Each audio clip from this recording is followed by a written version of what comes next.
Welcome back to Sleepy Science History. I'm glad you're here. Before we settle in, let me ask you something gentle, almost like a dream drifting across your mind. What would it feel like if the animals around us could speak? Not just barking, chirping, or squeaking, but true words, full of meaning, stories, emotions, perhaps even wisdom. Imagine, for a moment, your dog padding up to you in the quiet of the evening, sitting down, and saying softly, "I've missed you today." Would it make you smile, or would it leave you trembling at the mystery of it? Tonight, let's lean back, slow down, and wander through this idea together. Not in a rush, not with heavy science terms or big theories, but like old friends sitting by a quiet fire, letting questions float between us. Could we one day speak to animals? When you think about it, language has always been our secret key. It's the invisible thread tying humans together across time and space. Words are like little bridges, stretching from one mind to another. Without them, I couldn't be here, whispering this thought into your evening. But if words are bridges, then what about the wild, colorful languages animals already have? Are we simply blind to their bridges? Or are theirs built from materials we've never learned how to walk upon? Take dolphins, for instance.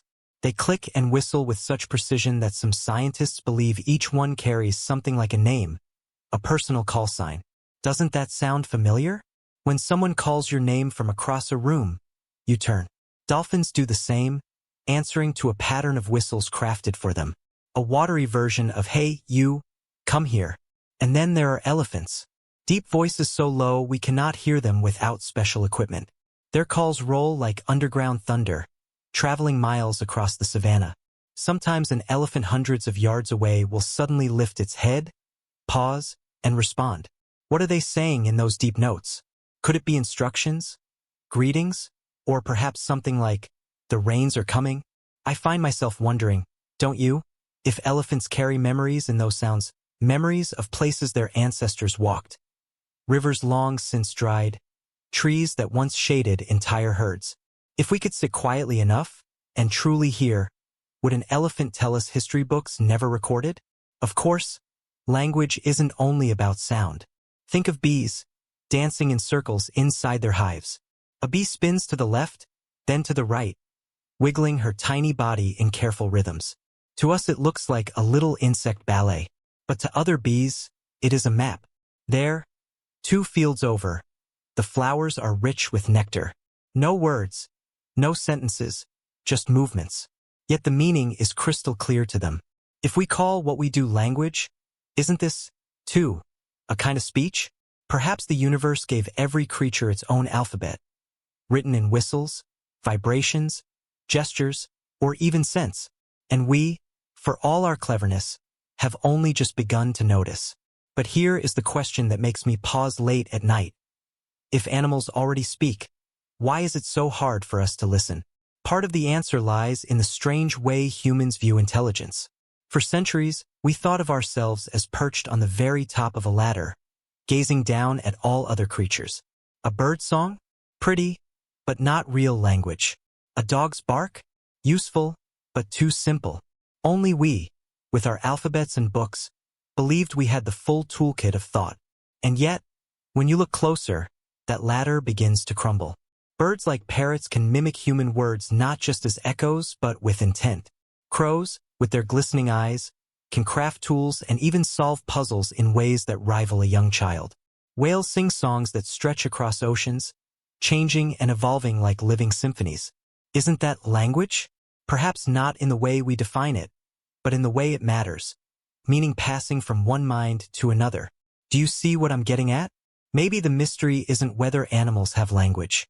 Maybe the mystery is whether we have the patience, the humility, to learn theirs. Let's play with a thought experiment. Imagine a visitor from another world lands on Earth. They don't speak English, or Chinese, or Swahili. They don't even understand sound the way we do. They communicate with pulses of light, quick flashes that carry emotion and fact all at once. How long do you think it would take us to notice? Would we wave? Or would we dismiss their shimmering lights as random twinkling? Perhaps that's how animals feel about us. We chatter endlessly, filling the air with syllables, but maybe to them it sounds like meaningless noise. Meanwhile, they send us messages in the tilt of an ear, the twitch of a tail, the low hum of a whale beneath the sea, and we miss it entirely. Doesn't it make you wonder if we're the noisy ones, drowning out the subtle voices of the earth? The science of decoding animal communication is still in its infancy, but it's growing. Some researchers use artificial intelligence to sift through recordings of animal sounds. Imagine a computer listening to thousands of hours of whale song, picking out repeating patterns like notes in a melody. Could an algorithm one day tell us, this phrase means hunger, or this whistle means danger? It feels almost magical, but also slightly eerie. Because if we succeed, the animals may no longer be silent neighbors. They would become conversational partners. And that's where the deeper question arises. What then? If your dog tells you in words that the thunder makes him afraid, would you comfort him differently? If a cow looks at you and says, I don't want to be hurt, would dinner taste the same? If a whale tells us, the ocean is thinning, the fish are gone, could we still turn away? The possibility of speaking to animals is not just a scientific dream. It's a mirror held up to our hearts. But before we rush ahead, let's slow the pace. Close your eyes for a moment if you like. Picture a forest, sunlight slipping gently between tall trees. A hush, broken only by the murmur of leaves. Somewhere nearby, a bird calls. High and lilting. Another answers. What do you suppose they're saying? Maybe, this branch is mine. Maybe, food here. Or maybe, something we can't even guess. A joke, a flirtation, a lullaby. Their voices fill the air with stories invisible to us. And we walk by, headphones in, never noticing that we are surrounded by untranslatable poetry. Isn't it humbling? I sometimes think about the first time humans spoke to each other. The very first words. Was it a grunt that meant fire? A gesture that meant food? We built entire civilizations from those little sounds. Could animals be standing at the edge of the same bridge, waiting for us to take the first step toward them? What if every bark and chirp is a seed, waiting for us to water it with curiosity until it blooms into meaning? And yet, not everything needs translation.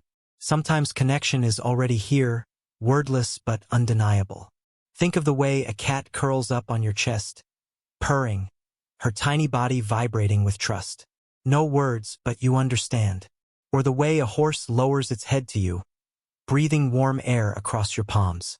Communication doesn't always live in syllables. Sometimes it lives in silence, in touch, in gaze. So maybe the question isn't, can we speak to animals? Maybe it's, how do we listen better to the conversations already happening? Still, let's not lose the wonder of the what if, because dreaming is half the joy. Imagine dolphins telling us legends of deep canyons beneath the waves. Imagine elephants reciting their family trees, stretching back generations. Imagine your own pet finally speaking your name, not as a command, but as an expression of love. Would the world feel larger or smaller if we shared it with so many voices? As we drift toward the end of this first chapter, let's sit quietly with the question, as though holding a fragile shell to our ear. Could we one day speak to animals? No need to answer yet. The beauty of a question is that it can live with you, soft and patient, like a candle glowing in the dark. So, my friend, as you close your eyes tonight, listen to the rustle outside your window. Perhaps a bird, perhaps the wind. Ask yourself, is it possible that someone, just beyond our understanding, is already speaking, waiting for us to listen? What if the silence between us and animals is not silence at all, but a language we have not yet learned to hear? The thought lingers like mist in the early morning, soft and elusive, as though meaning hides behind every sound of the natural world. When a whale sings a note that travels for miles through dark water, what message drifts with it? Is it a love song, a warning, or a memory of places long forgotten? Could it be all of these at once? If you lean into the idea, you begin to realize that the earth itself is alive with conversations. Frogs chorusing at dusk, wolves howling under a full moon, cicadas vibrating the air with a steady hum. All of these are signals, stories woven in rhythms and patterns. Yet we, wrapped up in our human speech, walk past as though the orchestra is only background noise. Why is it that we struggle to believe these voices are saying something real? Perhaps it is because we have built our definition of language too narrowly. We imagine words, grammar, punctuation, tidy sentences lined up like soldiers on a page. But language does not need to be neat to be powerful. Bees dance their maps, ants trade chemical trails, fireflies pulse light in the dark like lantern signals. If meaning is simply one mind reaching another, then haven't animals been speaking all along? And if they have, the better question becomes, why haven't we been listening? Take dolphins again, those shimmering acrobats of the sea. Researchers have recorded their whistles and clicks and found repeating patterns that act almost like names. One dolphin can call out to another across a stretch of water, and the other responds, a recognition that feels unmistakably personal.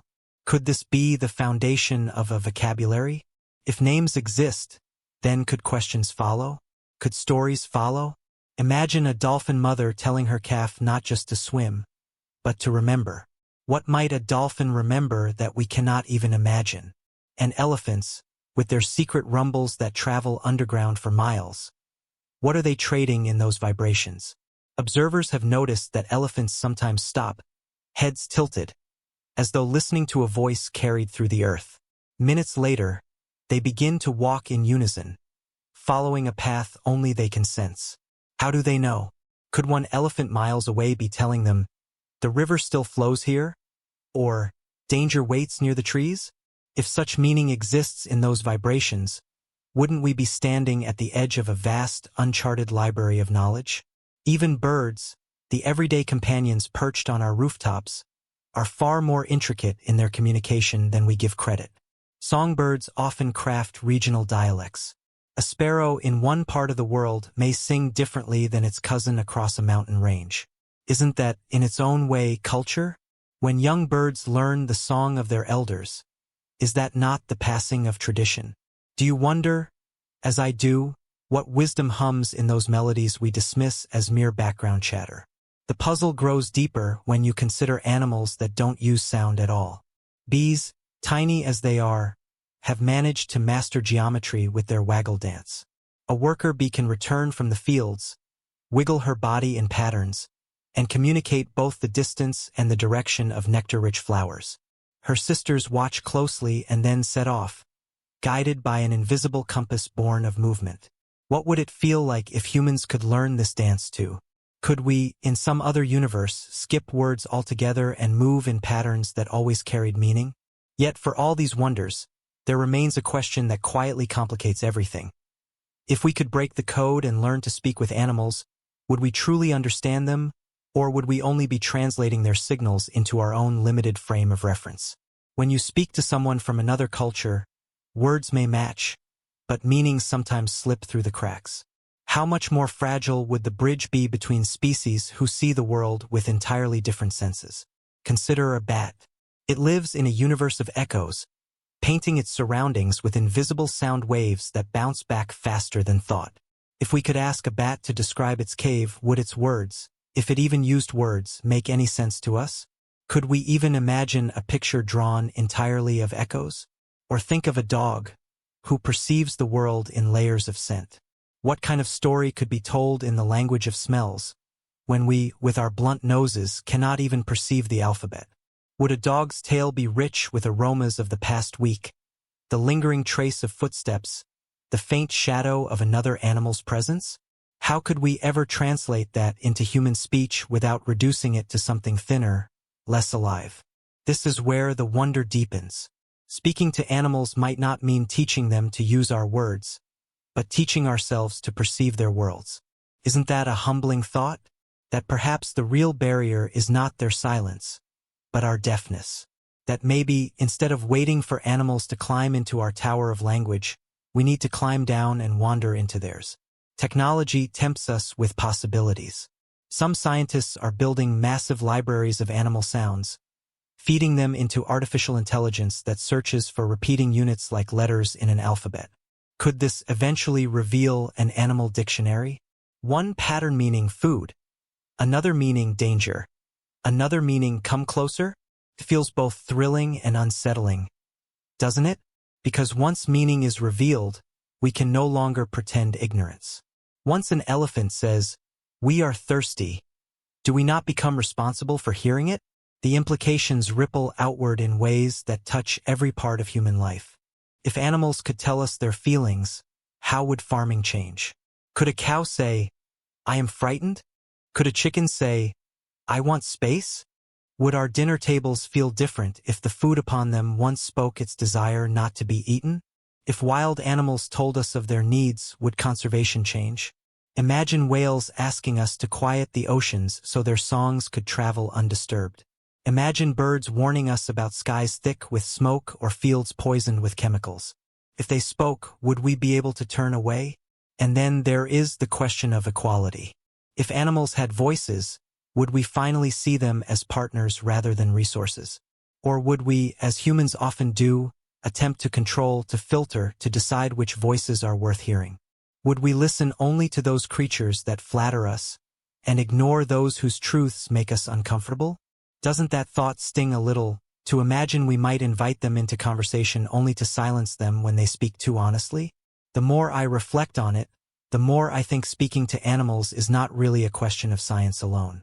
It is a question of ethics, of philosophy, of humility. Are we ready to share the stage? Are we ready to hear stories that are not about us?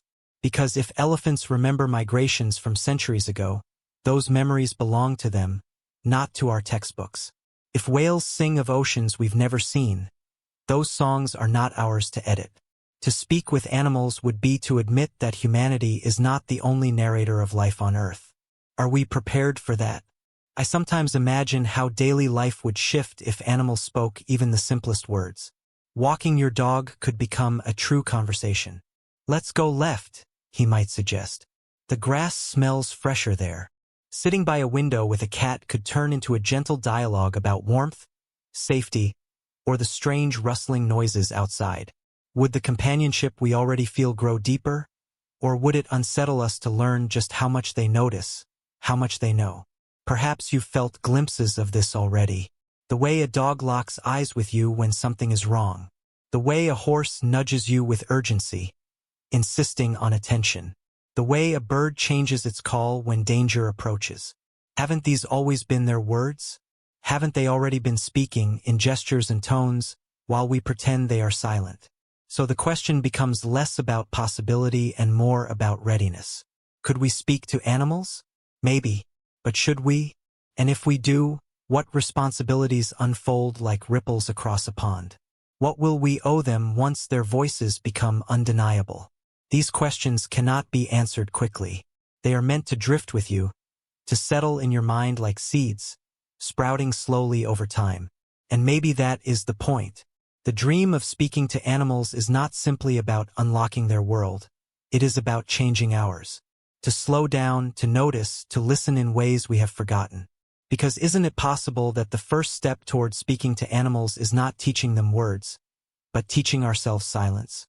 To quiet the endless chatter of human noise, to sit patiently, and let the subtle languages of the earth come forward.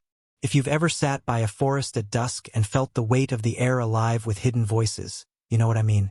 That quiet is not emptiness. It is presence. It is 1,000 conversations layered beneath our awareness.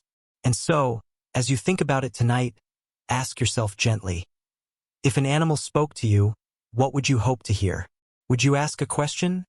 Or would you simply listen? Would you be brave enough to hear their truth, even if it reshaped your own? The dream of one day speaking to animals remains just that, a dream. But sometimes dreams are invitations. Not to wait for a future invention, but to live differently now.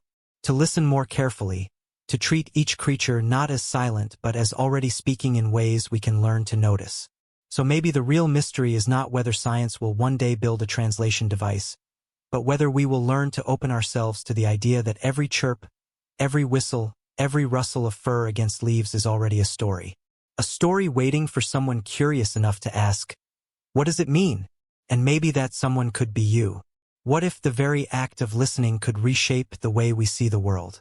Not listening in the hurried way we often do with each other, half attentive, minds darting elsewhere, but deep listening, patient, unhurried, the kind that allows hidden truths to surface. Could it be that animals have always been speaking, and we have been rushing past, too loud and too certain to notice? Think about the ocean for a moment. Beneath its rolling waves lies a soundscape so rich and layered that it makes human cities seem quiet by comparison. Whales sing long, haunting notes that can stretch across entire basins, their voices weaving like threads through the water. Fish crackle and pop near coral reefs. Shrimp snap their claws in bursts that sound like distant rain. Dolphins whistle as though conversing across invisible hallways. If we could sit in the dark of the sea and hear all of it clearly, would it feel like stepping into a crowded marketplace, with dozens of conversations overlapping? What would it mean to know that the ocean is never silent, that even in the deepest trenches where no light reaches, voices are still speaking? Perhaps the challenge lies not in whether animals communicate, but in whether humans can step outside the boundaries of our own senses. We rely so much on sight and sound, yet for many creatures, those are only fragments of reality. A bloodhound can track the faintest trail of scent, following a story that was written days ago in the invisible ink of molecules. To us, the ground looks plain, empty of clues. But to the dog, it is alive with narratives. The fox that passed at dawn, the neighbor who strolled by in the afternoon, the squirrel that scampered across in the evening. Imagine if every place you entered came with its own layered history, written in smells you could read like a novel. Wouldn't the world feel infinitely larger? And bats, living their lives in a world built from echoes, what kind of reality is that? They send out tiny cries, too high for us to hear, and every object reflects back to them a pattern of sound. A moth fluttering, a tree branch swaying, even the texture of a wall. All of it comes alive in their perception. If you asked a bat to describe a room, would it talk about colors or shapes? Or would it describe it in ripples and reflections, in a language that sounds more like music than geometry? Could we even comprehend it if we tried? These differences raise a deeper question. Is language tied only to words, or is it simply the sharing of experience, no matter the medium? If a bee dances a map, is she not telling her sisters a story of abundance, of sunlight, of fields bright with blossoms? If an elephant's low rumble carries news across the savannah, is it not as meaningful as a message sent in ink? And if a dog leans against your leg, pressing its weight into you with a sigh, is it not saying, "I trust you, I belong with you"?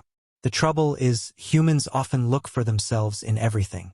We expect animals to speak like we do, to fit their signals into our molds of grammar and syntax.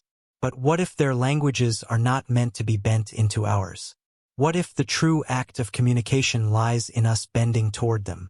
Would we be patient enough to learn, to spend years tracing the patterns of their voices without rushing to translate them into tidy English phrases?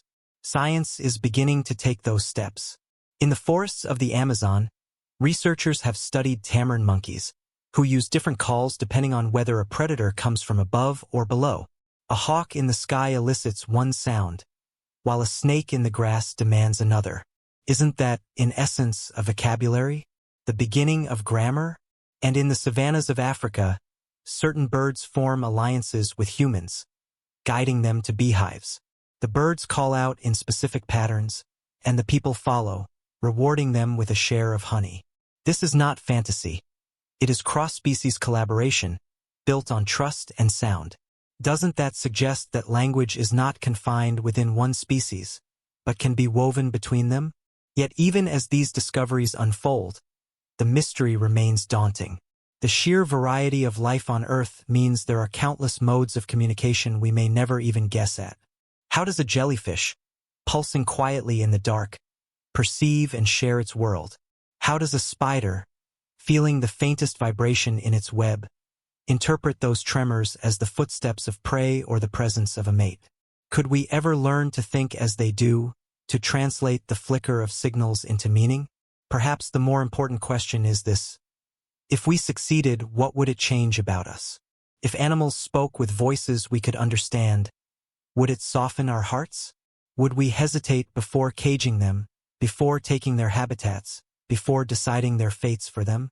Or would we, in our relentless way, turn their voices into tools, recording and cataloging them, reducing them to data for our own purposes.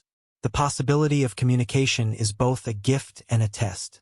It asks us to decide what kind of listeners we want to be.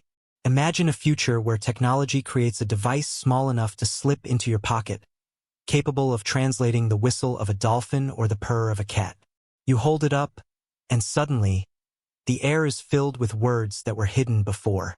Would you feel joy or unease? Would your conversations with your pets become deeper, or would they lose some of their magic, the quiet bond that exists without words? Would knowing exactly what a parrot meant when it called out strip away the mystery, or would it open up a whole new form of wonder? There is something delicate about not knowing, something almost sacred in the in-between. When a horse stamps and tosses its head, you feel the meaning without needing precise vocabulary. When a bird sings at dawn, you may not know its purpose, but the song still stirs you. Could it be that the beauty of animal language lies partly in its mystery, in the fact that it asks us to feel rather than to define? And yet, curiosity tugs at us. To not know is to long for knowledge, and so we continue to ask. Could animals tell us things we could never discover alone? Could whales describe the deepest canyons of the ocean, places no human has ever reached? Could elephants share maps of ancient trails their ancestors walked long before cities were built? Could migratory birds give us stories written in the stars, guiding them across continents without a single compass? The possibility that animals carry within them knowledge of the earth we have lost or overlooked is a treasure worth wondering about. But there is a caution here too. If animals spoke, would we be ready to hear not only beauty but also pain? Imagine a cow saying clearly, "I am afraid." Imagine a parrot in a cage whispering, "I want to fly again." Imagine a whale telling us, "The ocean is too loud. I cannot find my kin." Would we be strong enough to hear these truths without turning away? Or would we retreat, preferring the illusion of silence over the responsibility of listening? Perhaps the heart of this question is not about the future at all, but about the present. Because in so many ways, animals are already speaking. The loyalty of a dog, the intelligence of a crow, the patience of a tortoise, the memory of an elephant. Aren't these all voices, clear and resonant, if only we choose to hear them? To ask whether we could one day speak to animals might be less important than asking whether we already are, in 1,000 quiet ways that go unnoticed. So what do you think? If you were given the chance to understand one animal completely, to share thoughts and feelings as equals, which would you choose? Would you pick the playful chatter of dolphins, the solemn wisdom of elephants, the clever wit of crows, or the gentle companionship of your own pet? And more than that, what would you ask? Would you ask about their world, or would you ask what they think of ours? The dream of speaking with animals stretches far beyond science. It touches on philosophy, on morality, on the deepest parts of what it means to be human. Because in the end, to open ourselves to the voices of other creatures is to admit that our story is not the only one being told. Life on Earth is a chorus, and we are but one voice among many. What would it mean if we finally learned to hear the rest of the song? So the question remains, soft but persistent, like a whisper that refuses to fade. What if we are not waiting for animals to speak, but they are waiting for us to listen? And if that is true, then maybe the real conversation has already begun. What if the boundary we imagine between humans and animals is thinner than a veil, more fragile than we dare admit? We like to think of ourselves as unique, as the sole possessors of reason, of complex language, of culture. But is that truly so? Or is it only the story we've told ourselves to feel comfortable on the throne we built? Could it be that animals, in their own hidden ways, share more with us than we are willing to recognize? Consider laughter. Have you ever wondered if animals laugh? Seems like such a human thing, bursts of joy spilling out in sound. And yet researchers who studied rats found that they emit high-pitched chirps when they are tickled, tiny sounds of delight too high for our ears to catch without special equipment. Doesn't that make you pause? Tiny creatures, so often dismissed as pests, laughing in their own language of joy. If rats can laugh, what else do they feel that we do not notice? And what about grief? Elephants are known to linger around the bones of their dead, touching them gently with trunks, standing in stillness as though remembering.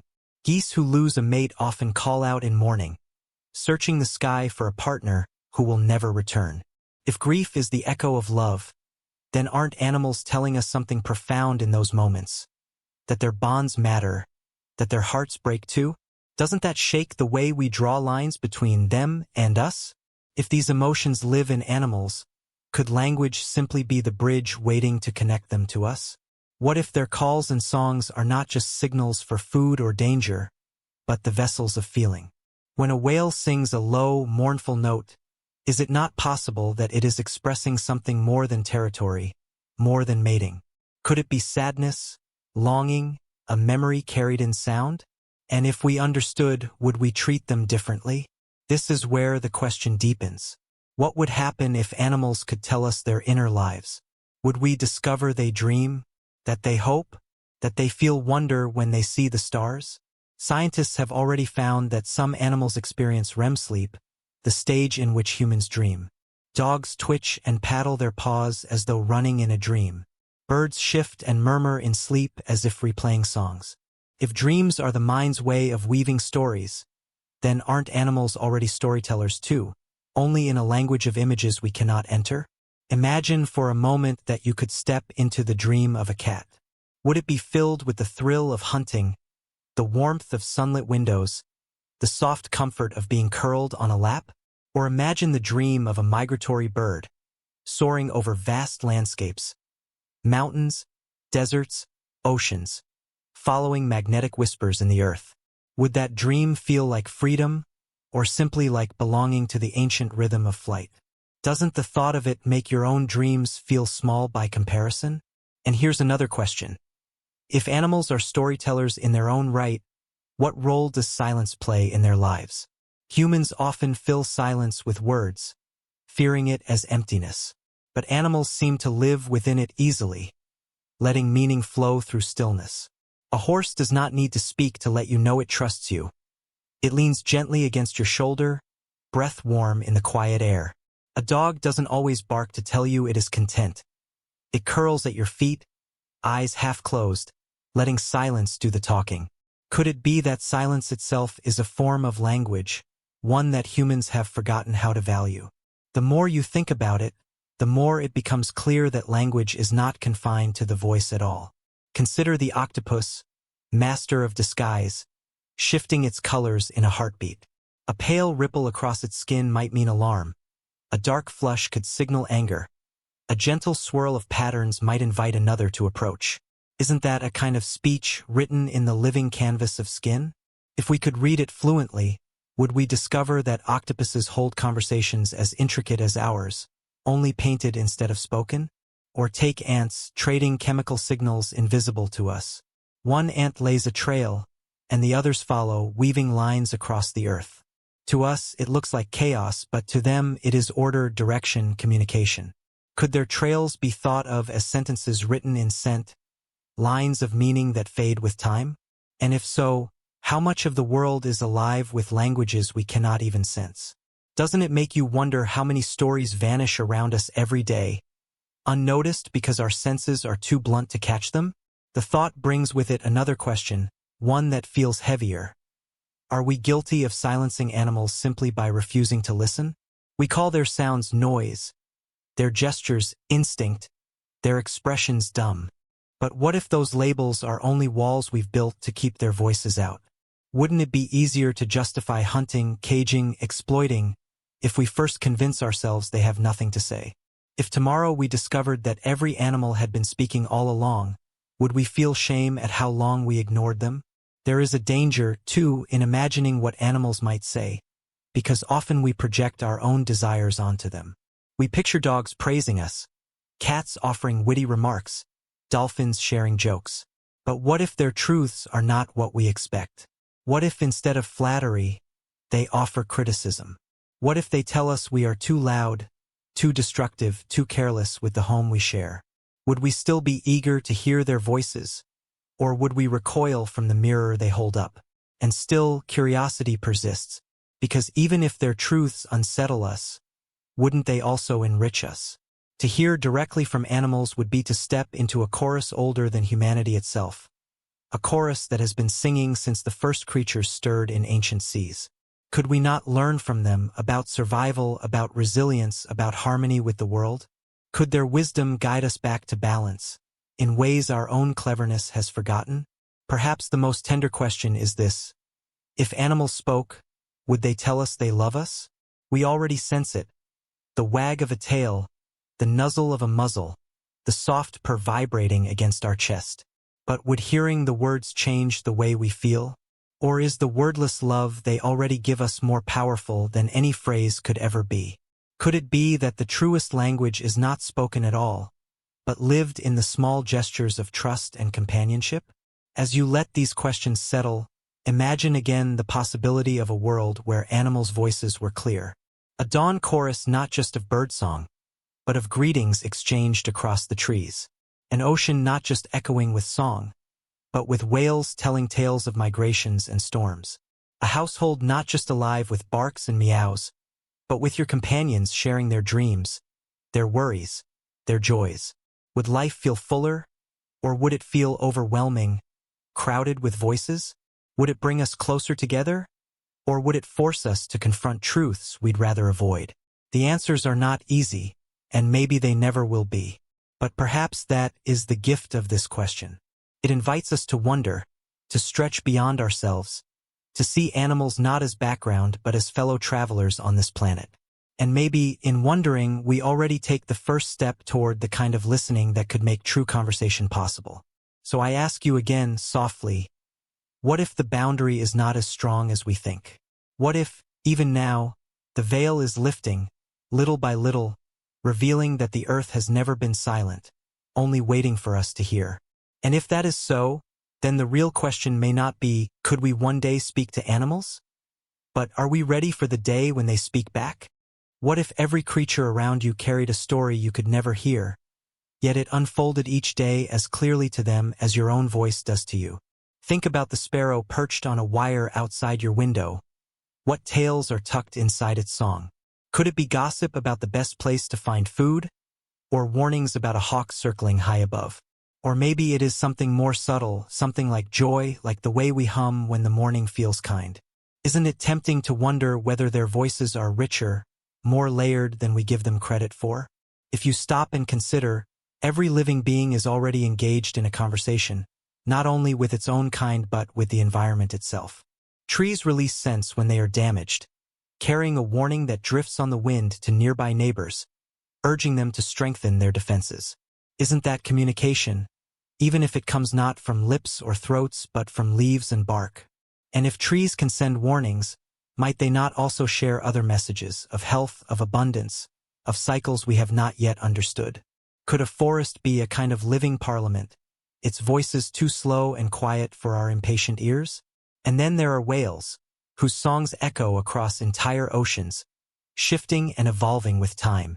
A tune sung in one year can be subtly altered in the next, and those alterations spread like ripples through populations separated by hundreds of miles. Isn't that what we call culture? A shared pattern of change, passed down and modified across generations? If whales have culture, doesn't it mean they also have memory, tradition, and perhaps even intention behind their sounds? Could a whale's song be a living history book, carrying echoes of migrations and ancient storms? Birds, too, weave complexity into their calls. Some species practice duets, where two partners sing in perfect synchronization, creating a harmony so precise that it feels like one voice split into two bodies.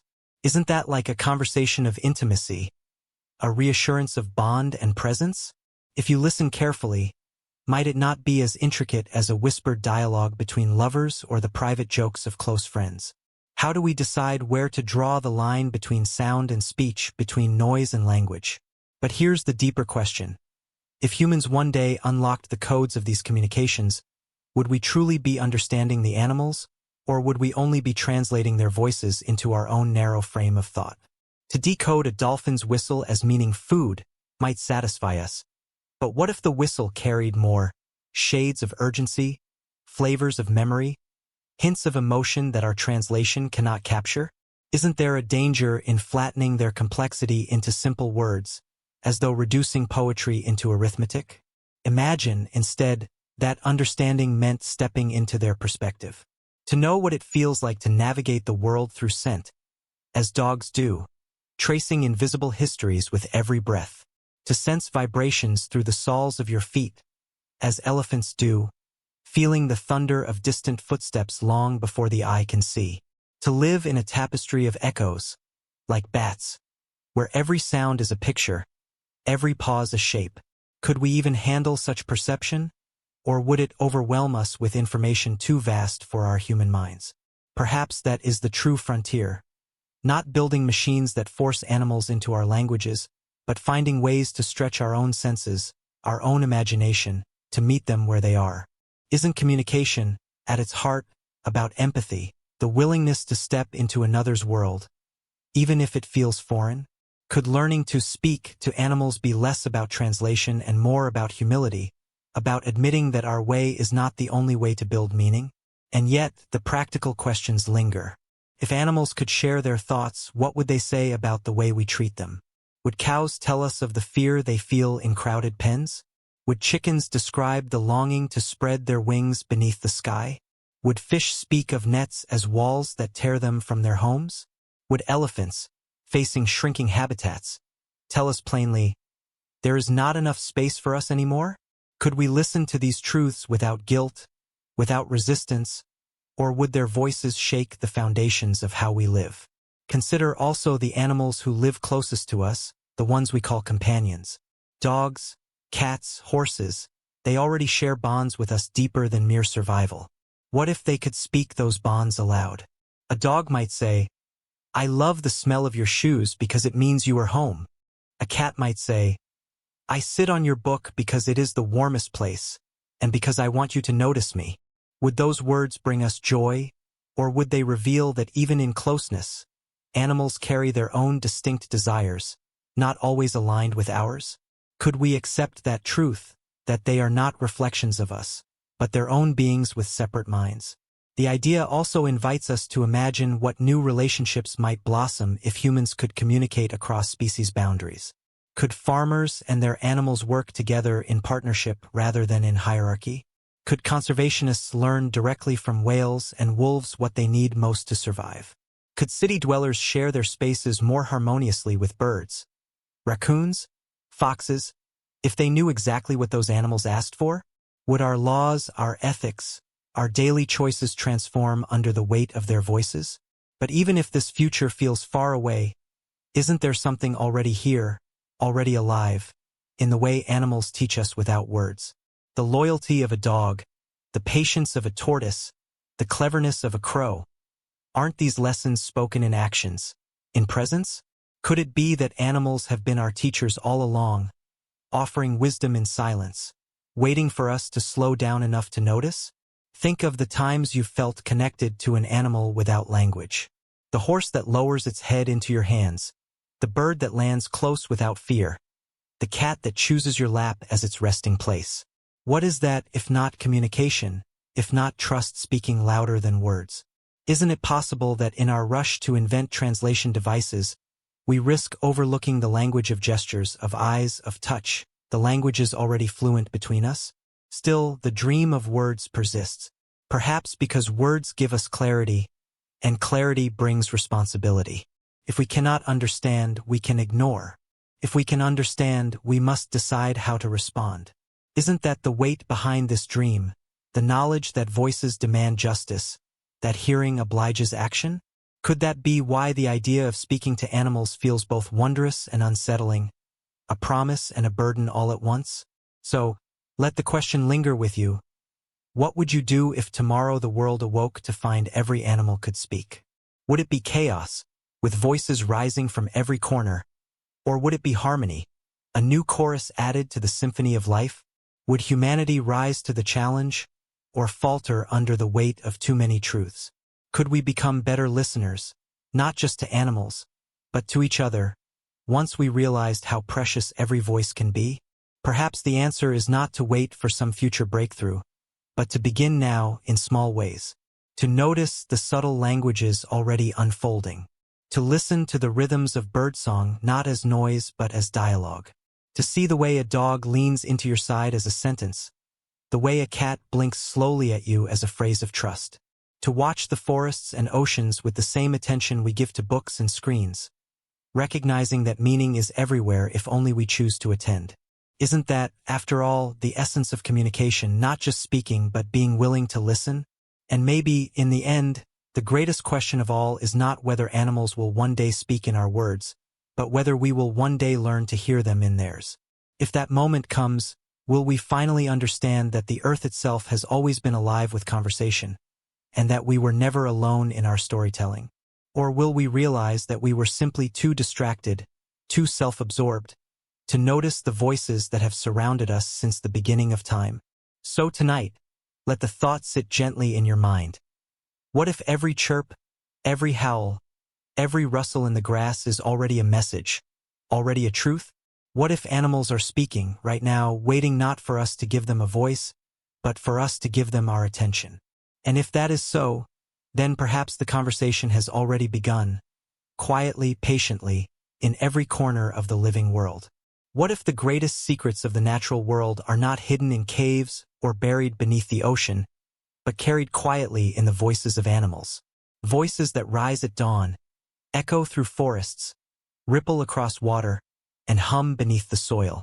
Could it be that we stand on the edge of a library older than any human archive, with shelves of song, scent, gesture, and silence? Yet we have not learned how to read them? Think for a moment about the languages of birds. A robin in your garden sings with a bright, tumbling rhythm, but that same species in another region might add or subtract notes, crafting a dialect unique to its landscape. Isn't that strangely like our own accents, shaped by where we grow up, carrying the signature of place? If birds can shift their songs to match their neighbors, doesn't it suggest a kind of cultural identity? What would it mean if entire forests held conversations that changed with the seasons, evolving like local customs? Could we one day map those voices the way linguists map human tongues? Now picture the deep ocean again. The songs of humpback whales are not static. They transform over time, with new phrases introduced and old ones forgotten. Whole populations learn the changes, passing them along until the song evolves like a living symphony. Isn't that astonishing? A tradition, reshaped across generations, spreading across thousands of miles of water. Doesn't that echo our own way of telling stories, passing them down, embellishing them, reinventing them as time moves on? Could whale songs be more than mating calls or navigation tools? Could they be legends, memories, even art? And then there are primates, our close cousins. Vervet monkeys are known to use distinct alarm calls depending on the type of predator they spot. A snake slithering through the grass earns one call, while an eagle overhead sparks another. The others respond appropriately, climbing trees, scattering, or standing on guard. Isn't that the beginning of vocabulary, words with specific meanings tied to action? Could this be the foundation of language as we know it? And if so, doesn't it blur the sharp line we've drawn between human speech and animal signal? But what if we look beyond sound entirely? Ants use trails of chemicals to communicate, trails that can guide entire colonies to food. These signals fade with time, like ink dissolving on a page, but while they last, they are sentences of direction and purpose. Fireflies, too, speak in light, blinking in patterns to attract mates, each species with its own rhythm, its own code. Isn't it humbling to realize that the world is filled with alphabets invisible to us, written in scent, vibration, and glow? Could our failure to recognize them be less about their silence and more about the limits of our perception? Here lies a deeper question. When we imagine speaking to animals, are we really asking them to meet us in our language, or are we willing to step into theirs? Translation is never neutral. It bends one world into the frame of another. If a dolphin's whistle is flattened into food, haven't we already lost something? Couldn't that whistle also carry urgency, or joy, or a memory of last season's feast? Isn't it possible that their communications are more layered than our words can contain, like paintings we try to reduce to single colors? The challenge, then, is not just scientific but philosophical. How do you understand a mind that does not experience the world as you do? Imagine asking a bat to describe its cave. It might speak in echoes, in the sharpness of return, in patterns of absence and presence. Would we even comprehend such descriptions, or would they seem like riddles, too strange for our visual brains? Or imagine asking a dog about its favorite place. Would it describe a meadow not by sight, but by a symphony of scents, the trail of a rabbit, the dampness of moss, the faint echo of footsteps days old? How could we translate that into human language without stripping it of its richness? Could it be that true communication means not just hearing their words but stretching ourselves to imagine their worlds? And then we must ask, if animals could speak, what responsibilities would fall upon us? A cow might tell us it feels fear in the slaughterhouse. A parrot might tell us it longs for the freedom of open skies. An orca might cry that the ocean is too noisy with human ships. Could we carry on as before once we had heard these voices clearly? Or would we be forced to confront truths we've long chosen to ignore? Isn't that perhaps why this dream unsettles as much as it enchants? Because listening binds us to action, and action asks us to change? But there is beauty, too, in imagining the gifts of such dialogue. Elephants, with their vast memories, might tell us of rivers that once flowed, of migrations stretching back beyond our recorded history. Could their voices reveal ancient maps of the earth? Birds, who trace the stars across their migrations, might share secrets of navigation older than compasses. Could they teach us to read the night sky with forgotten clarity? Dolphins, playing in the surf, might tell us jokes, might share joy as freely as they share breath. Could humor itself be a universal bridge, spanning across species? Even closer to home, what would your pet say to you if given the chance? A dog might murmur of loyalty, of scents gathered on daily walks, of worries we never notice. A cat might confess a fondness for certain places, the comfort of warmth, the quiet pride of independence. Would those voices bring us closer, or would they reveal that even in our deepest bonds, animals remain distinctly themselves? Could we accept that? Could we love them not as mirrors of us but as companions with their own desires? The thought leads to another question. Do we already communicate more than we realize? A horse leaning its head into your hands, a cat blinking slowly at you, a bird landing without fear. Aren't these already conversations, carried without words? Could it be that we are not waiting for the moment animals speak, but simply need to recognize the languages already here? Isn't patience itself a form of listening? And maybe that's the secret. To speak with animals might not mean inventing machines or building dictionaries, but learning to quiet ourselves, to pay attention to subtleties we usually ignore. Isn't silence sometimes the truest form of understanding? The earth hums with voices we rarely hear because we drown them out with our own noise. What if the first step is not teaching animals to talk but teaching humans to listen? So here we are, balanced on a question that refuses to resolve.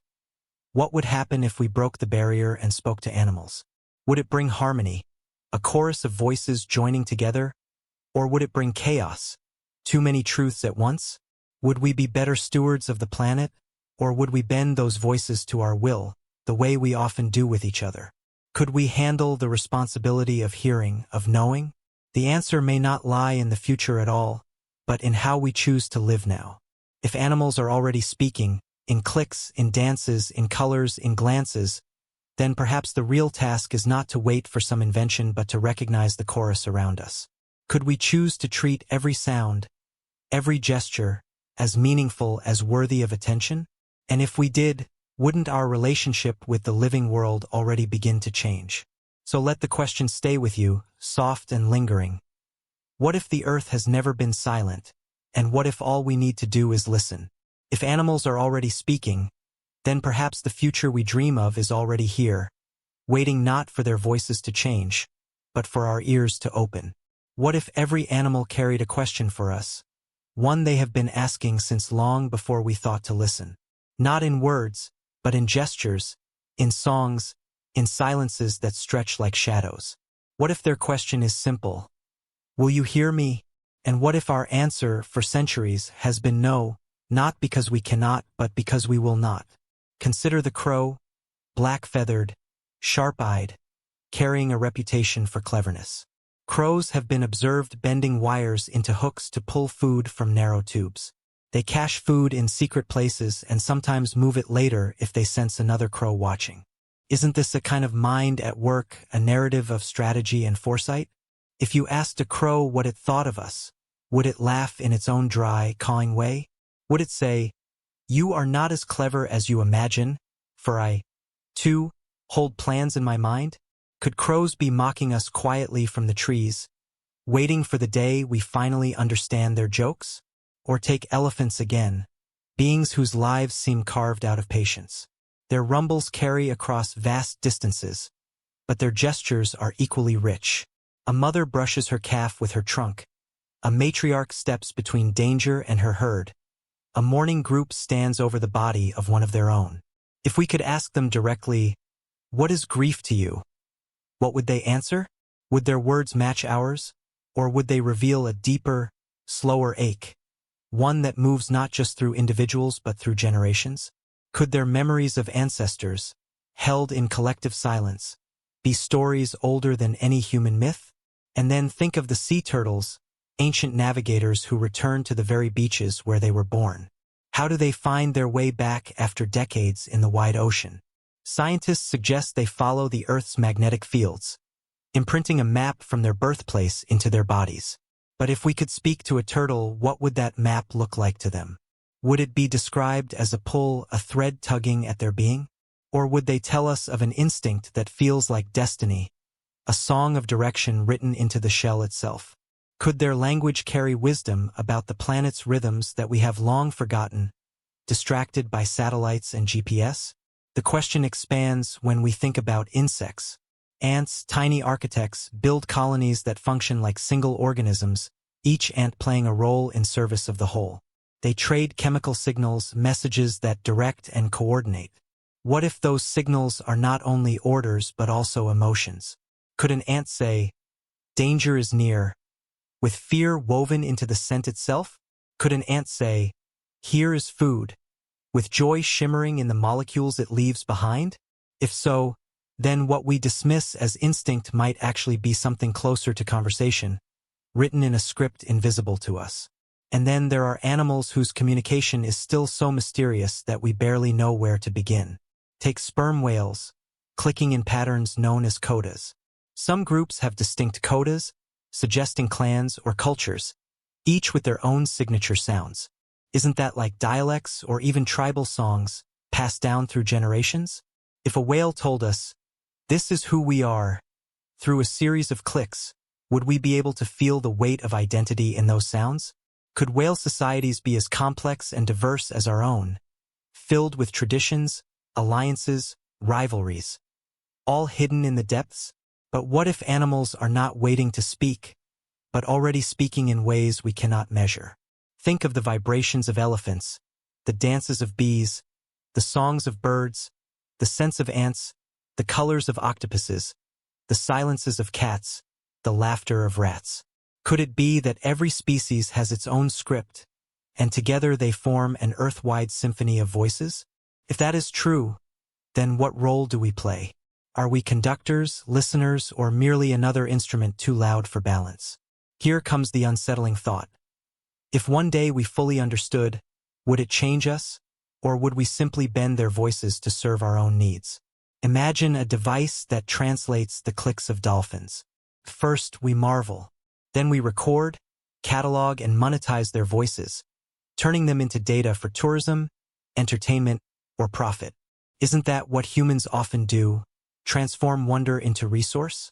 If animals asked us not to, would we respect their refusal? Or would we insist that curiosity gives us permission?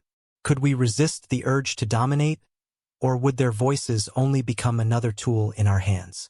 And yet, there is hope in the thought that hearing them might soften us. What if the simple act of listening changes how we see the world? If a wolf told you, "I am not a monster, only a caretaker of balance," would that shift how you view the howl echoing in the night? If a bird whispered, "I carry the memory of migration in my blood," would that deepen your respect for its fragile flight across continents? If a dog confided, "I wait for you each day, and that waiting is love," would that change the way you enter your home, tired and distracted? There is also the question of time. Humans move quickly, our lives compressed into decades of work, rush, urgency. But animals often move on different clocks. A tortoise may live over a century, pacing its days in slow grace. Cicadas spend years underground, only to emerge for a brief chorus of life. If they could speak, would their stories unfold too slowly for us to grasp? Could we learn patience enough to hear them in full, or would we interrupt, demanding speed, demanding clarity, demanding they match our pace? Isn't listening also a matter of aligning our rhythm with theirs? And think, too, about what silence might mean in their worlds. To us, silence is emptiness, absence of speech. But to animals, silence is often full of meaning. A deer freezes, ears tilted, body taut.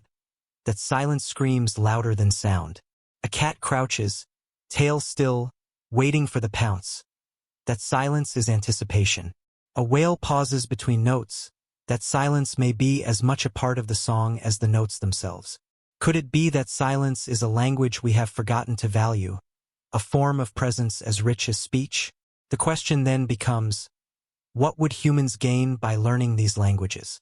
Knowledge, yes, about migrations, about ecosystems, about hidden truths of the earth, but also humility. Could listening teach us that we are not the only narrators of the planet, that every creature adds a verse to the story of life? And would that humility finally nudge us to live differently, not above, but among, not rulers, but neighbors? But perhaps the most profound change would be in how we view ourselves. If animals speak, then we are not alone in our storytelling. If they carry traditions, laughter, grief, memory, then humanity is not unique in its inner life.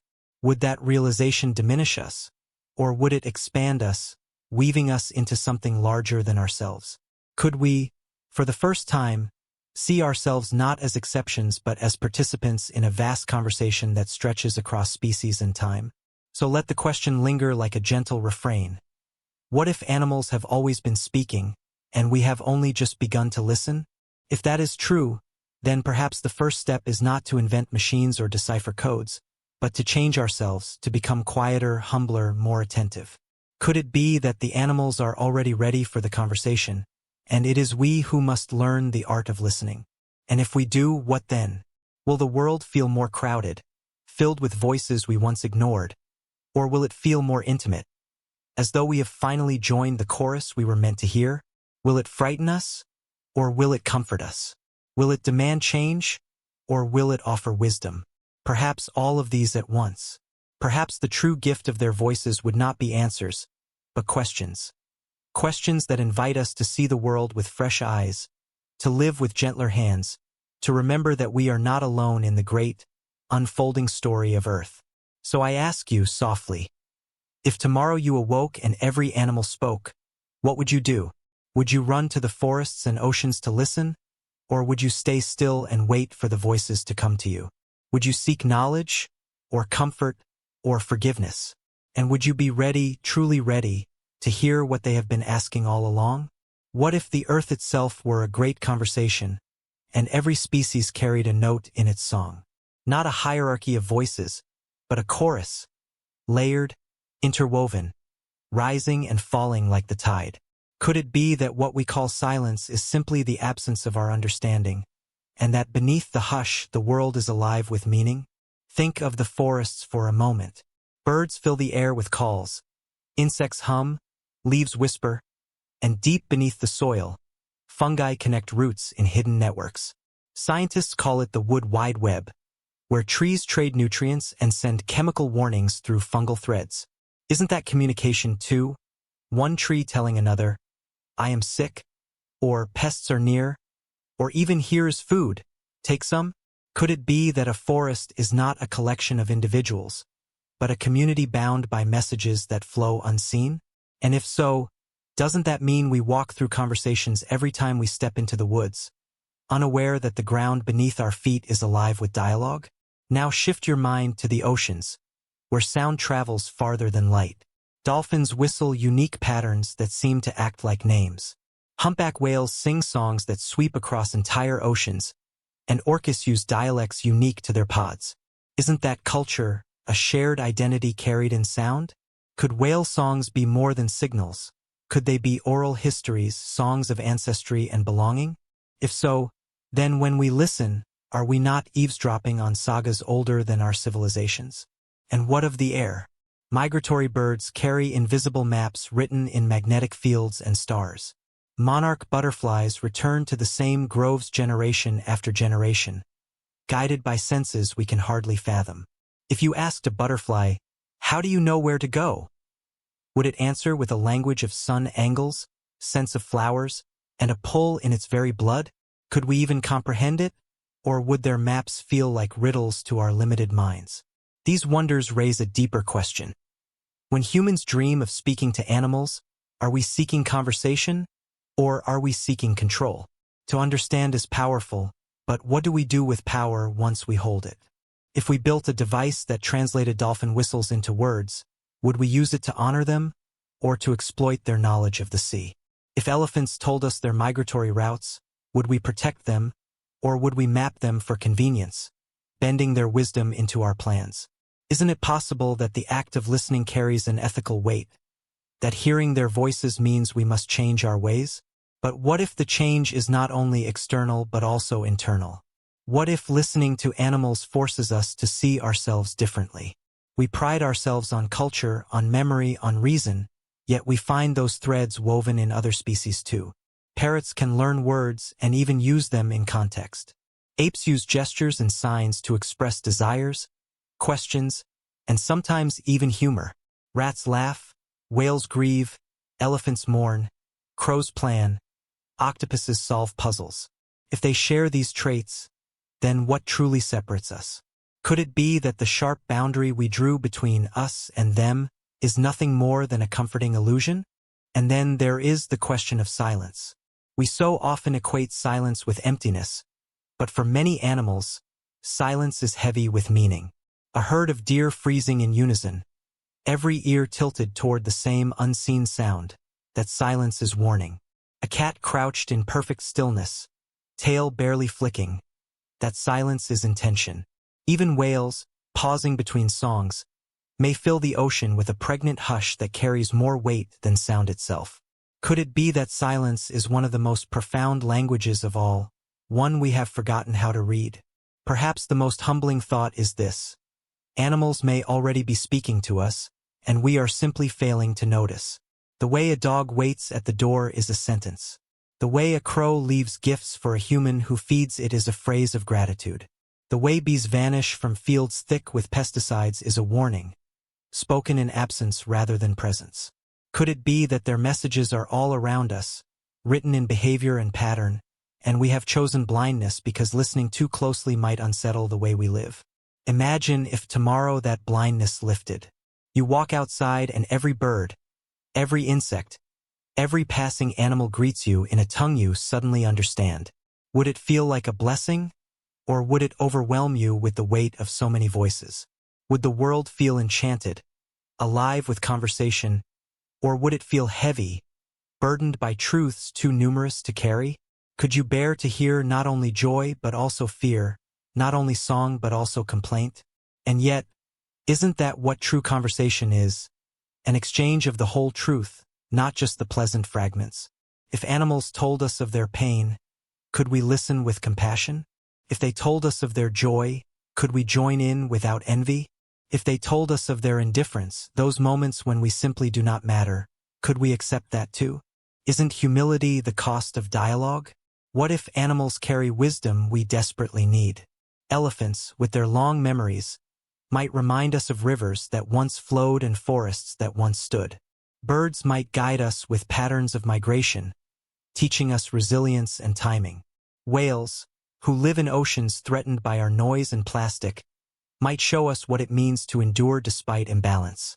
Could their voices become the mirror we need, reflecting our impact on the world more honestly than any report or statistic? And if they did, would we listen, or would we dismiss them as inconvenient truths? This dream of interspecies conversation also asks us to confront our desire for simplicity. We want translations, clear words, tidy phrases. But what if animal languages are layered, more like music or art than sentences? A dolphin's whistle might be both a call and a feeling, both a memory and a signal all at once. Could our need for linear clarity flatten the richness of their voices? Would we miss the poetry in our rush to pin down the prose? And here lies a softer question. Do we really need words to connect? Haven't we always felt bonds without them? The horse pressing its forehead into your chest. The dog wagging its tail when you come home. The cat blinking slowly in a language of trust.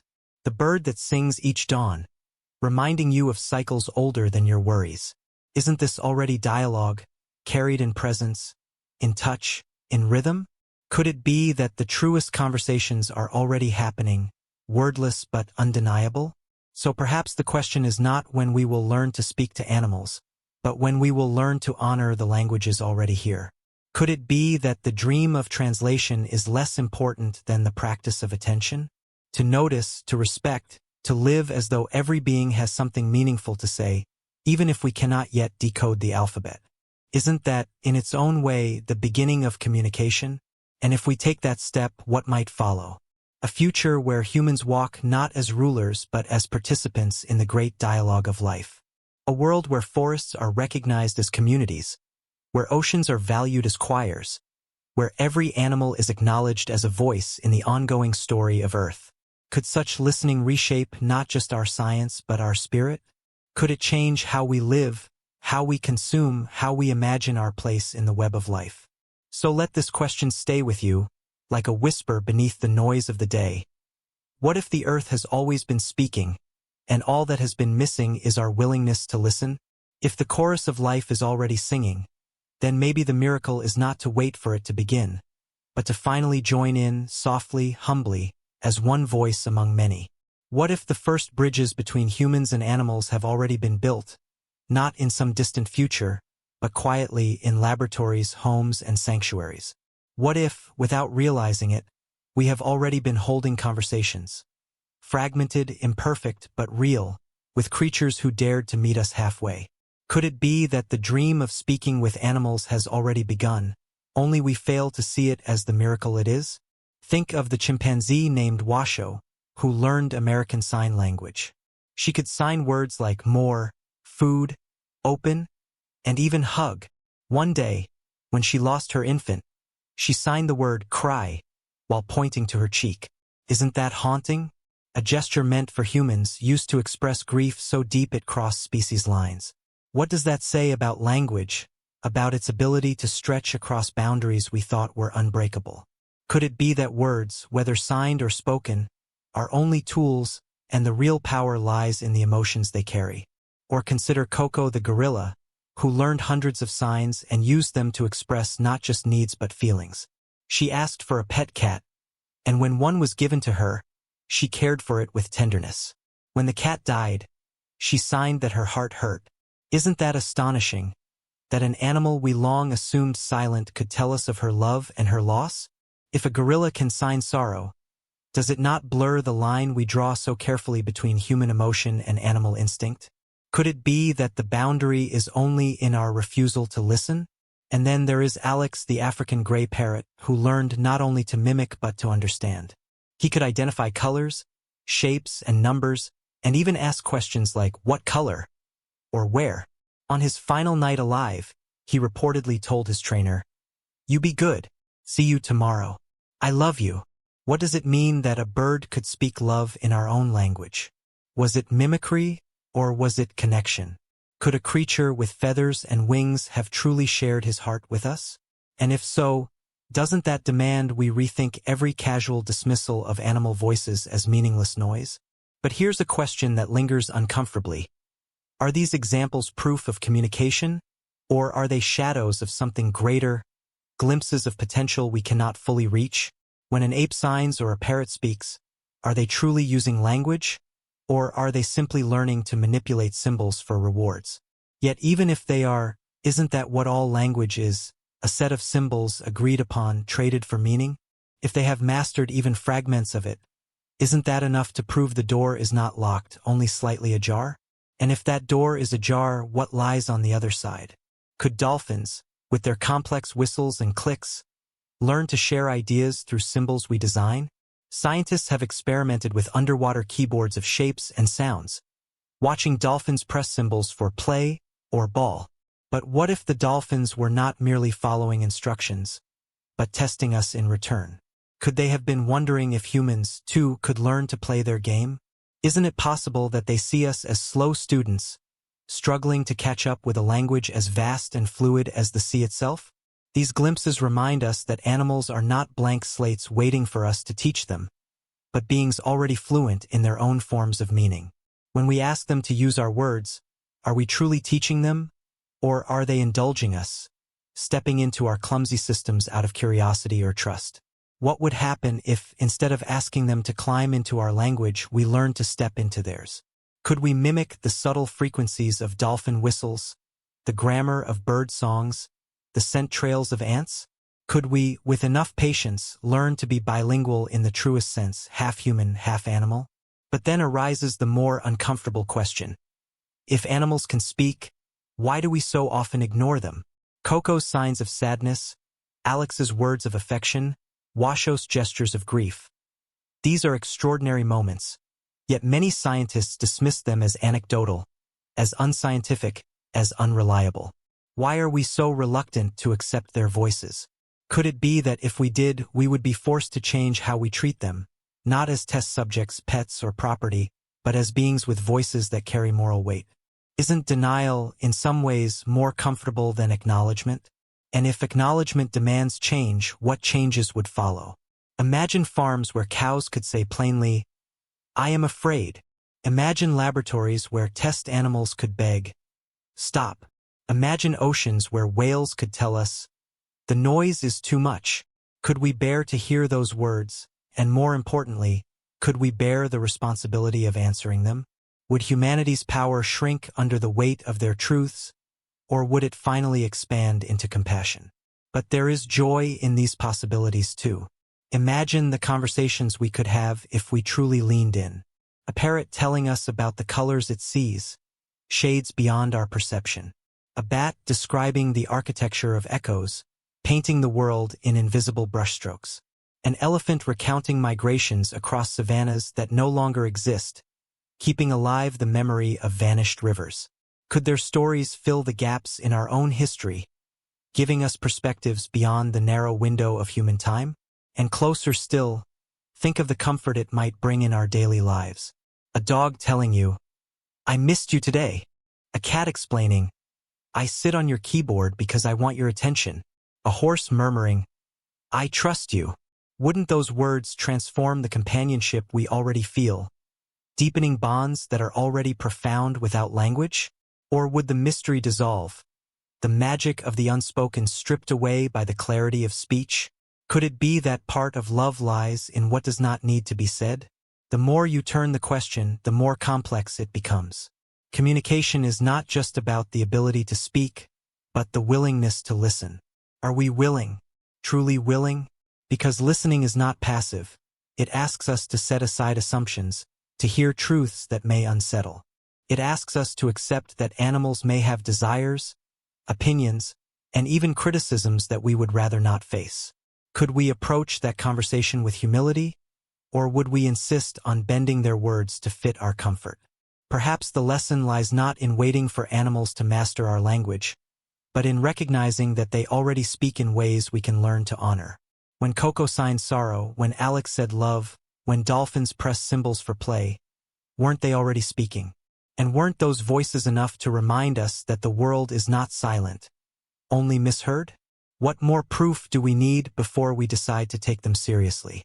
So the question remains, what if the dream is not of a future where animals speak, but of a present where they already do? And if that is true, then what are we waiting for? Could it be that the miracle has already happened, quietly, in a gorilla's hands, in a parrot's voice, in a chimpanzee's grief, and that our task is not to invent the conversation but to acknowledge it? And if we acknowledge it, if we step fully into that dialogue, what kind of world might follow? A world where voices rise not only from human throats but from every creature, woven into a chorus of life. A world where responsibility grows heavier but also more beautiful. A world where we finally understand that we were never alone in our storytelling. Doesn't that sound both daunting and wondrous, frightening and hopeful? So let the thought linger like a soft echo. What if the bridges are already there, waiting? What if animals have already spoken? And what if the only question left is whether we will finally, fully listen? What if hearing the voices of animals was not only a marvel of science, but also a revolution of morality? What if the moment they spoke, not in barks or songs or gestures, but in words we understood, the balance of our world shifted forever? Could we go on living as we do, or would their voices demand that we rethink everything? Our food, our industries, our cities, even our place in the story of Earth? Consider the weight of a cow saying, "I am afraid." That single sentence would collapse centuries of excuses. For so long we have told ourselves that animals do not truly feel, or at least not in ways that matter like ours.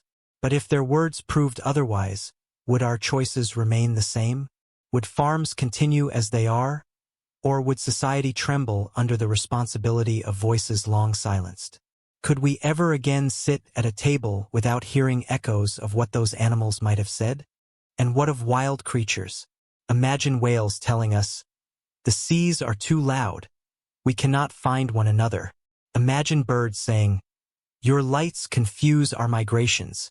Imagine forests whispering through their inhabitants, "The balance is breaking."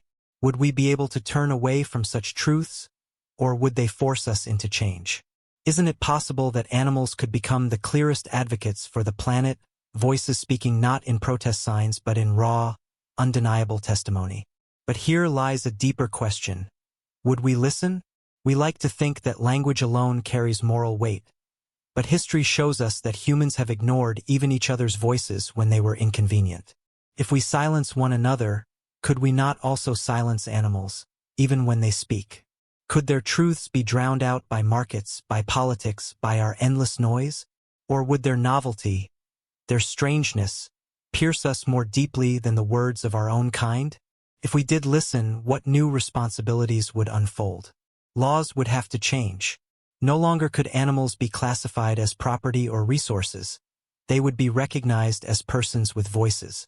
Rights would stretch beyond humanity, perhaps granting elephants the right to space, dolphins the right to quiet oceans, bees the right to flowers free of poison. Would we be ready to share the world in this way, not as owners, but as partners?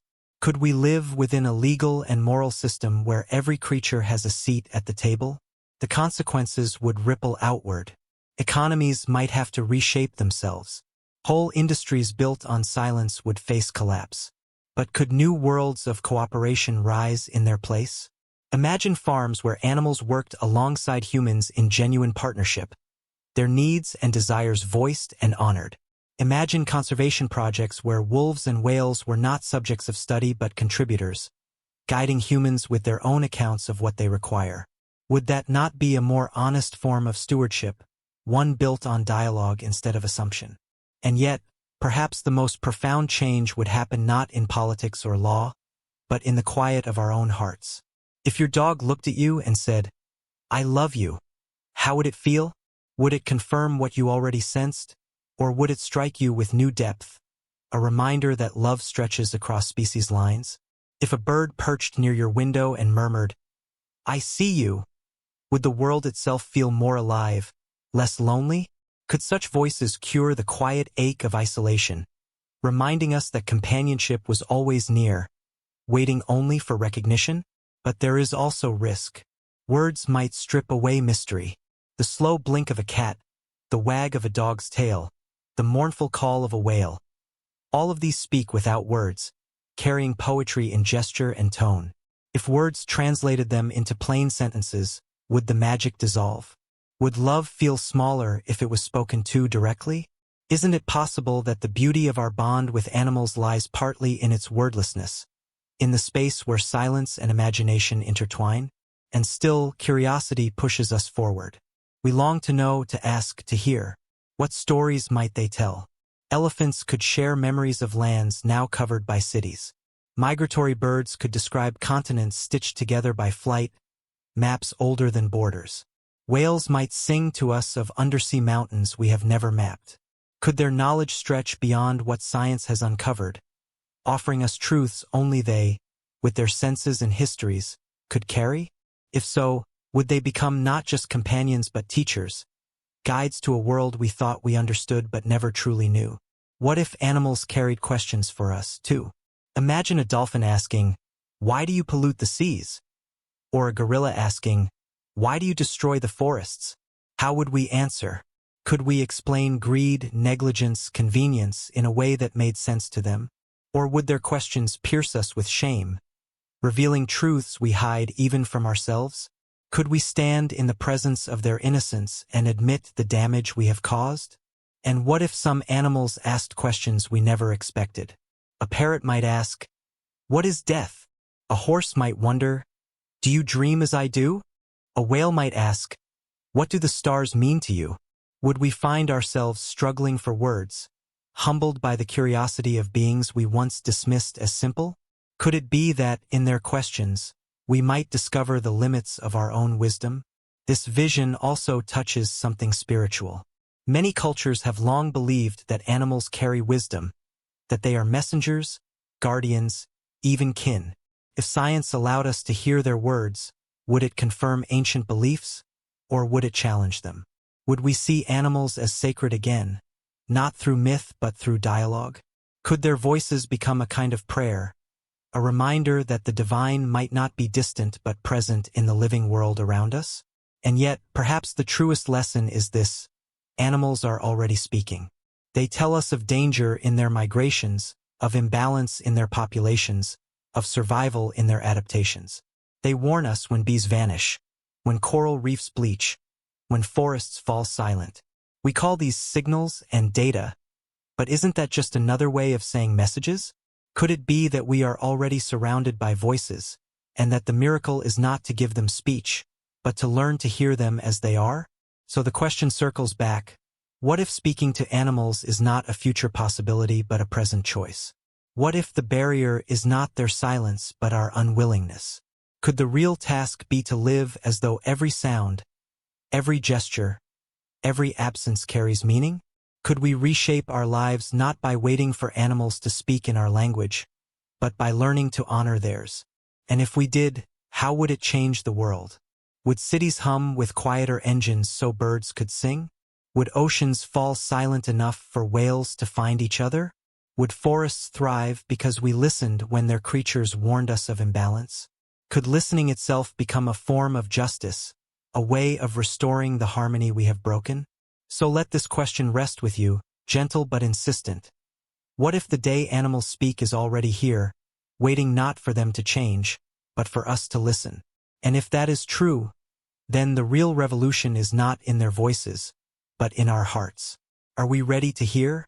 Are we ready to answer? What if the voices of animals are not just the sounds of earth, but echoes of the universe itself? What if every howl, every whistle, every wing beat is a thread in the fabric of something cosmic, something that began long before humans learned to shape words?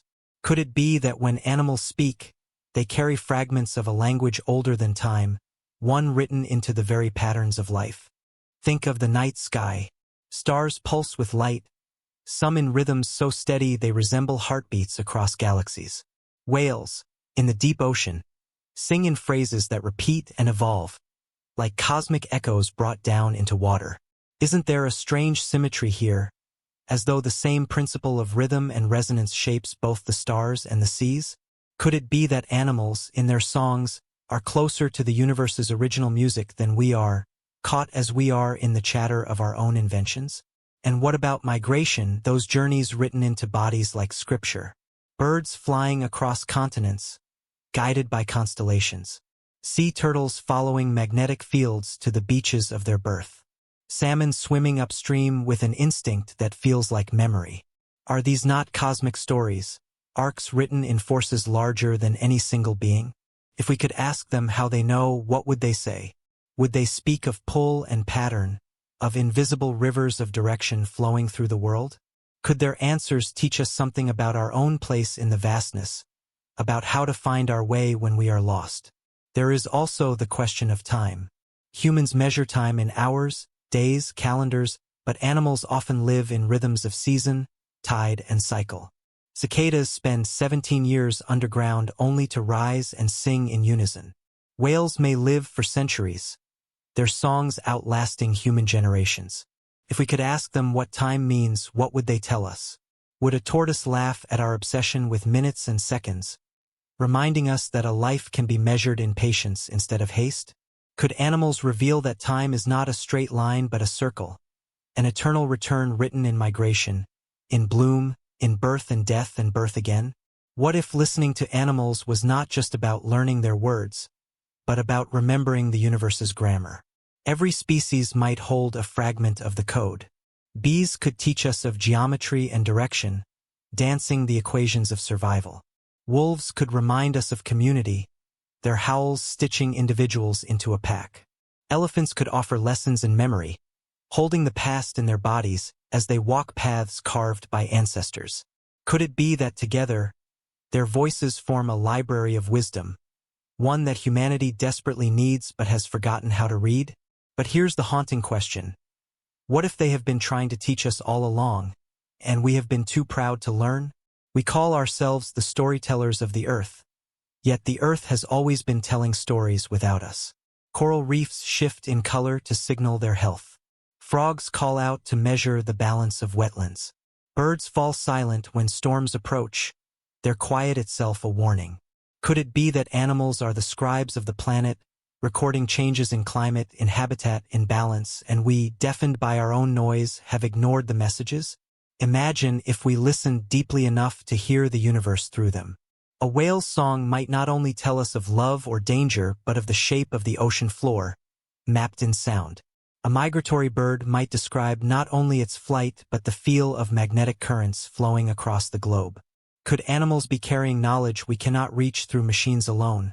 Knowledge born of millions of years of living in tune with forces greater than themselves? And if they shared this, would we finally see ourselves not as rulers of Earth, but as latecomers to a conversation far grander than we imagined? But what would we do with such wisdom? Would we accept it humbly, or would we try to possess it, to bend it to our use? If whales told us the oceans were dying, would we change our ways, or would we try to filter their songs into data, neat graphs for reports we still ignore? If elephants told us the forests remember, would we protect them, or would we exploit that memory for our advantage? Could we resist the temptation to treat their voices as tools instead of truths? Isn't it possible that the hardest part of hearing animals is not decoding their language, but respecting it? And yet, there is hope in imagining what could happen if we did respect it. Imagine a world where human decisions were guided not only by profit or power, but by the voices of all beings. Cities built to leave space for bird migrations. Ships designed to travel silently so whales could sing without interruption. Farms shaped around the needs of animals who could now express them. Would such a world feel smaller, constrained, or would it feel larger, richer, alive with the chorus of many voices finally acknowledged? Perhaps the most profound question is what animals would say about us. Would they see us as destructive or as potential allies? Would they accuse us of arrogance, or invite us into their wisdom? Could they forgive us for centuries of deafness, or would their words carry grief too deep to bridge? And if they did forgive us, what would that forgiveness sound like? A whale's low song, a bird's gentle trill, a dog's sigh of contentment? Could forgiveness itself be part of the language we have been missing? And then comes the most intimate thought. What if the universe itself is waiting for us to listen, using animals as its messengers? Stars speak in light, rivers in flow, mountains in silence. But animals translate those vast rhythms into voices we might grasp.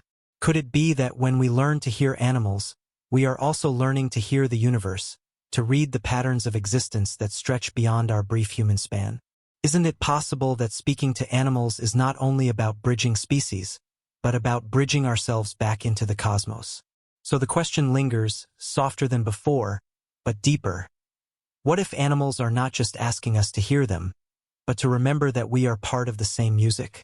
What if their voices are reminders that we are not alone, that we are woven into the same rhythm, the same breath, the same great unfolding story?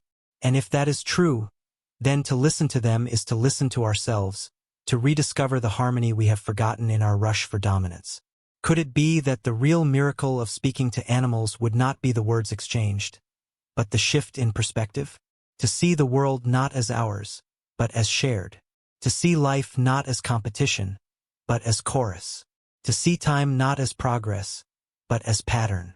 Could their voices, if we let them, heal the fracture between humanity and the rest of existence?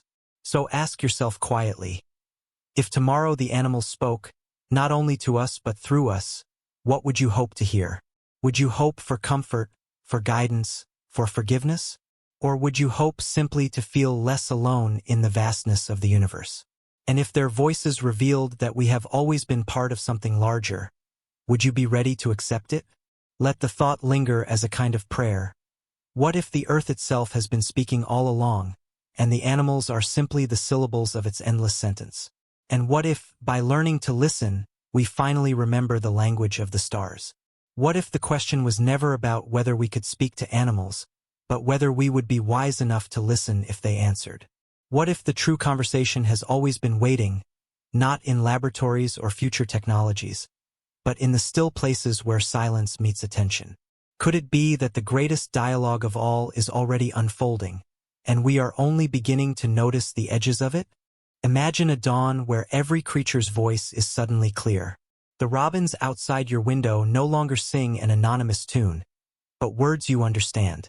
They greet one another, share news of the sky, argue about boundaries, tell of worms unearthed in the soil. Would their chatter delight you?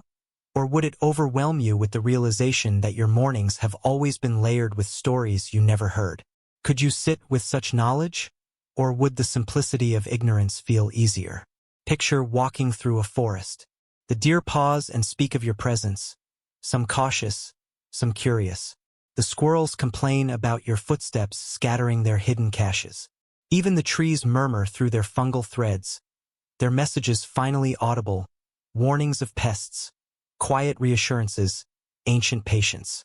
Would such a walk feel sacred, as though you were stepping into a cathedral of voices? Or would it feel unbearably crowded, too many truths pressing in at once?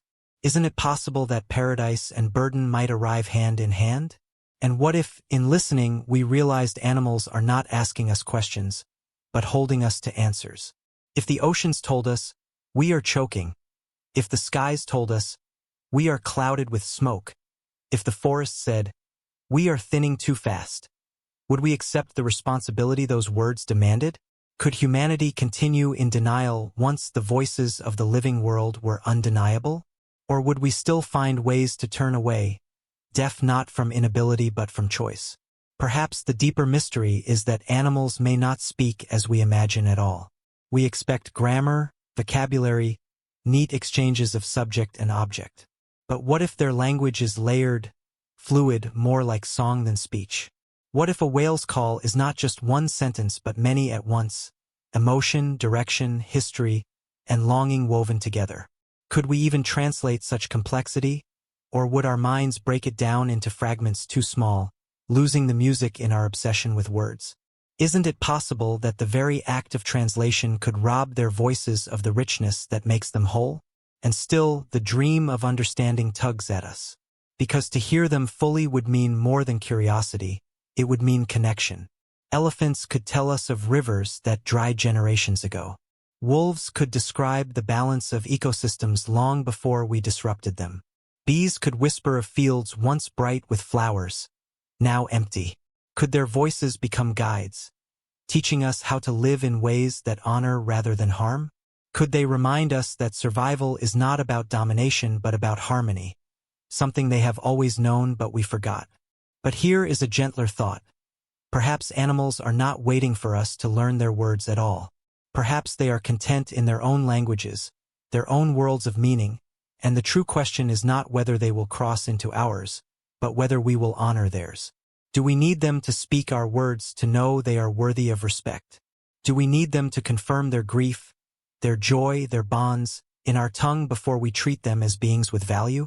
Or could we decide, here and now, that their silence is not emptiness, but fullness in another form? And then there is love. If your dog told you every day, I love you, Would it change how you felt? Or is the wag of the tail, the waiting at the door, already enough? If a cat murmured, "I trust you," would it deepen your bond? Or would you realize the slow blink of its eyes has always said the same? Could it be that love itself is already a universal language, spoken without need of translation? Isn't it possible that the truest words we long for are already being given, only in gestures instead of syllables? But what if animals had truths we might not be ready to hear? What if they told us they did not always love us, that sometimes they feared us, that sometimes they longed to live without us at all? Could we accept that honesty? Or would we only want the parts of their voices that comfort us? Could we love them not as mirrors of our own desires, but as independent beings with their own wills, their own criticisms, their own dreams? Would true conversation mean learning not just to listen, but to accept without bending their voices into something easier? And what of the cosmic scale? If animals carry voices, then the Earth itself becomes a planet alive with conversation, a sphere where every being sings its part. From the buzzing of bees to the low song of whales, from the silent growth of roots to the laughter of rats. Couldn't all of it be a single symphony? And if we learn to join, would humanity's role be as conductor, as chorus, or simply as one instrument among countless others?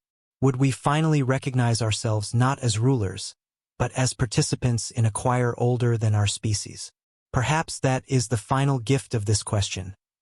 It asks us to become humble, to see that language is not ours alone, to see that wisdom is not ours alone, to see that the universe is filled with voices, and we are only one among many. Could such humility heal us, teach us to walk more gently, to live more slowly, to listen with deeper patience? Could it be that speaking to animals is less about discovering them, and more about rediscovering ourselves? So what would you do, truly, if tomorrow every animal spoke? Would you rush to ask questions, or would you sit quietly and let them speak first? Would you seek answers about the cosmos, or would you listen to their stories of rivers, fields, and skies? Would you hope for love, for forgiveness, for guidance? Or would you simply want to feel the wonder of not being alone in the conversation of life? Maybe, in the end, the question is not whether animals will speak, but whether we will live as though they already do. Because in a way, they have always been speaking, in song, in gesture, in silence, in presence. It is we who must learn the art of listening, the discipline of attention, the courage to hear what may unsettle us as much as it inspires us. Isn't it possible that the miracle is not in some distant future, but in the very moment you stop, grow quiet, and hear the world around you as alive with meaning? So let this final thought rest with you like a lullaby. What if the earth itself is a voice, every animal a syllable, every gesture a phrase? What if to live here is to be part of an unending conversation, one that does not need to wait for translation, because it has always been unfolding? And what if, by choosing to listen, you are already speaking back, softly, humbly, as one voice among billions in the vast, eternal chorus of life?